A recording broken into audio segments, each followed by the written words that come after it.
Olá, tudo bem? Meu nome é Andreu Monteiro, eu sou pastor e exerço esse ministério na igreja, Ministério Bíblico Ivoti.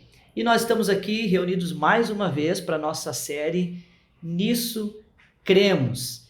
E nós temos mais um assunto importante para tratarmos hoje, que é sobre a pessoa do Espírito Santo.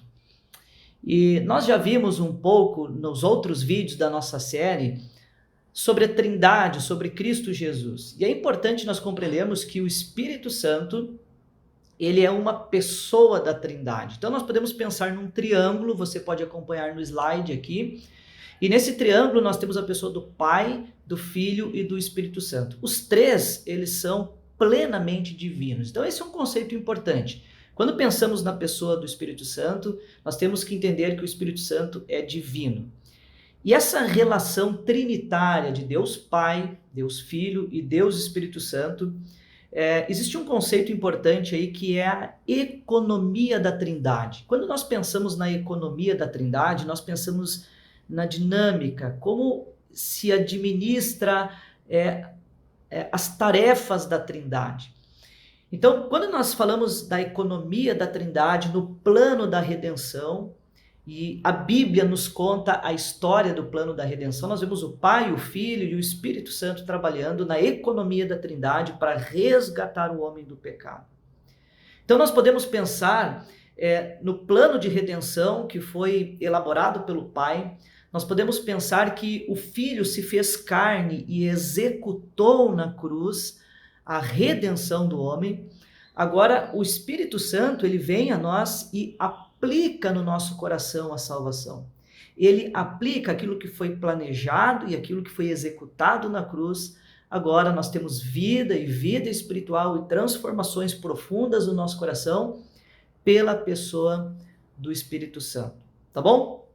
Então, na nossa confissão de fé, naquilo que nós cremos, como que é importante nós definirmos isso, e nós temos dois tópicos, o tópico A e o tópico B da nossa confissão de fé e a maneira que nós definimos, então, a pessoa do Espírito Santo.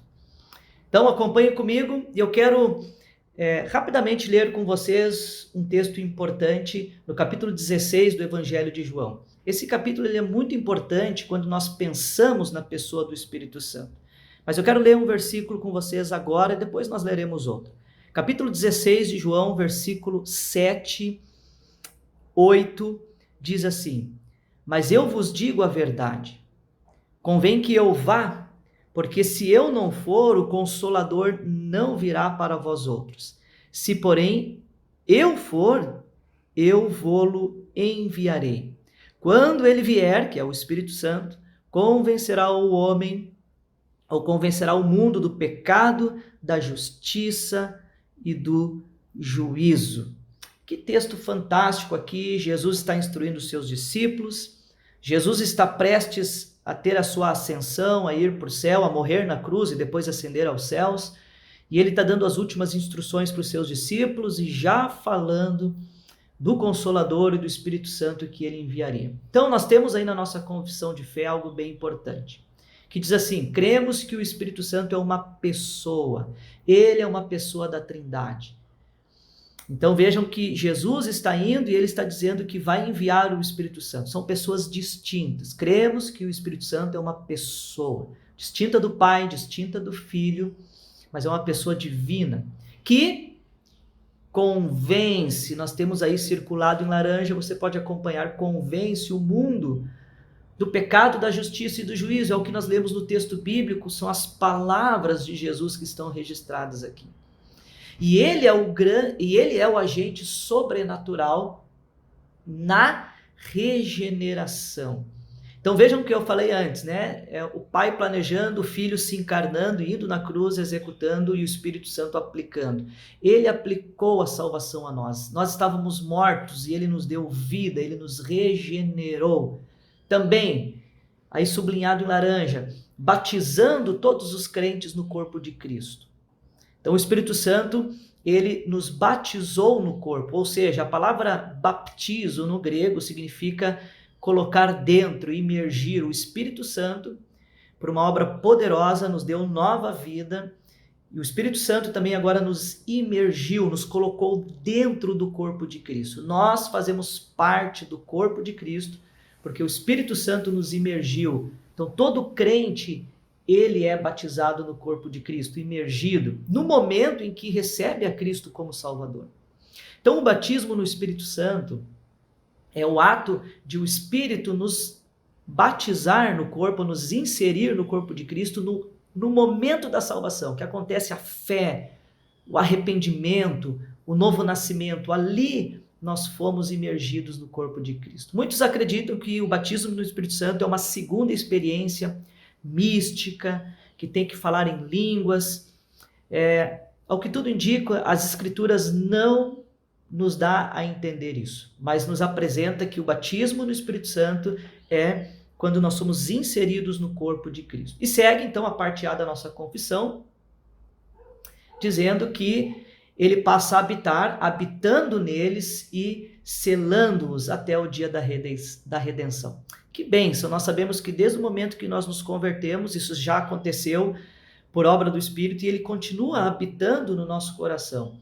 E ele é o selo, ou seja, ele é a garantia de que Deus habita em nós e que nós chegaremos até o dia da redenção. Nós temos uma grande garantia. Veja então o texto de Efésios, capítulo 1, versículo 13 ao 14, que nos diz essa grande realidade, essa grande verdade magna da Bíblia, que nós somos selados pelo Santo Espírito de Deus. Então você pode acompanhar o texto bíblico em Efésios, que diz assim: em quem também vós, depois que ouviste a palavra da verdade, o evangelho da vossa salvação, tendo nele também crido, foste selado. Preste atenção ao que está dizendo o texto. Foste selados com o Espírito Santo da promessa, o qual é o penhor, é a garantia, isso significa penhor, é a garantia da nossa herança até o resgate da sua propriedade em louvor da sua glória. Então o selo, a habitação do Espírito Santo é a garantia que nós pertencemos a Deus e que nós chegaremos até o fim e que nós estaremos na glória com o nosso Senhor Jesus Cristo. E a parte B, daquilo que cremos então, você pode acompanhar novamente, e a Bíblia está recheada de textos que você pode acompanhar logo depois da sentença. Tem alguns textos bíblicos que você pode ler com calma, acredito que isso vai edificar muito a sua vida. Mas para nós finalizarmos, a parte B diz assim: cremos que o Espírito Santo é o divino instrutor. Ainda no capítulo 16, que nós lemos no início, eu te convido a ler alguns versículos à frente. Jesus ainda conversando com seus discípulos, dando algumas orientações, ele diz assim: quando vier, porém, o Espírito da verdade, ele vos guiará a toda a verdade. Que segurança!